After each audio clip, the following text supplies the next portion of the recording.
बृजमोहन जी, मैं आपके पास आना चाहता हूं। जाहिर सी बात है, आप सहयोगी पार्टी के हैं, अकाउंटेबिलिटी आपकी कुछ भी नहीं है कांग्रेस में जो होता है, लेकिन फिर भी मैं आपसे सिर्फ इतना पूछ रहा हूं, क्या आपको तकलीफ होती है एक सहयोगी दल होने के नाते कि पार्टी ज़रा अनुशासित होती, पार्टी अगर ये लड़ाई, जो कि आप लोग भी लगातार वही कहते हैं कि हम जो हैं इस वक्त बीजेपी से लड़ रहे हैं, एनडीए से लड़ना है, सरकार से लड़ना है, कांग्रेस के नेता खुद कह रहे हैं कि हमें सरकार से लड़ना है लेकिन हम आपस में लड़े जा रहे हैं, तो एक सहयोगी दल होने के नाते आप लोगों को इस बात की क्या तकलीफ होती है?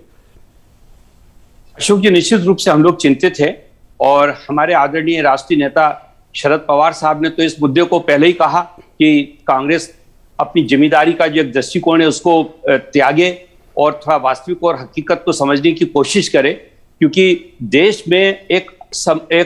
सशक्त विपक्ष के लिए ये चीज जरूरी है कि जो लोग बीजेपी की विचारधारा से सहमत नहीं है, ऐसे सारे दल इकट्ठे होकर एक साथ मिलकर काम करें और उसमें कांग्रेस की एक भूमिका अपनी है। तो निश्चित रूप से हम लोग चिंतित हैं, क्योंकि महाराष्ट्र में हम एक अलायंस पार्टनर के रूप में वहां पर सरकार में है और अगर देश में कांग्रेस के मामले में अगर कोई भी बात ऐसी होती है तो निश्चित रूप से उससे चिंता होती है।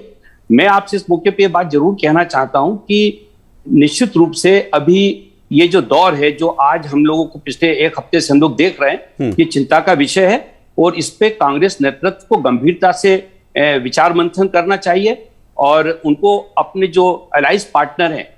उनके बारे में भी सोचना चाहिए कि अंततोगत्वा वो सारे लोग भी मिलजुल कर जब साथ काम कर रहे हैं तो उनको भी इस ढंग की बातें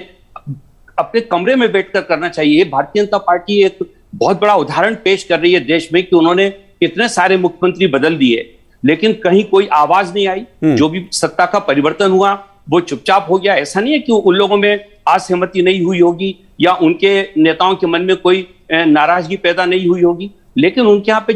जो असंतोष को ठीक ठाक करने की जो व्यवस्था है, जिस प्रकार से उन्होंने जो भी किया बहुत बेहतर तरीके से किया, तो ये बाकी के राजनीतिक दलों को भी इस मुद्दे पे सोचना चाहिए।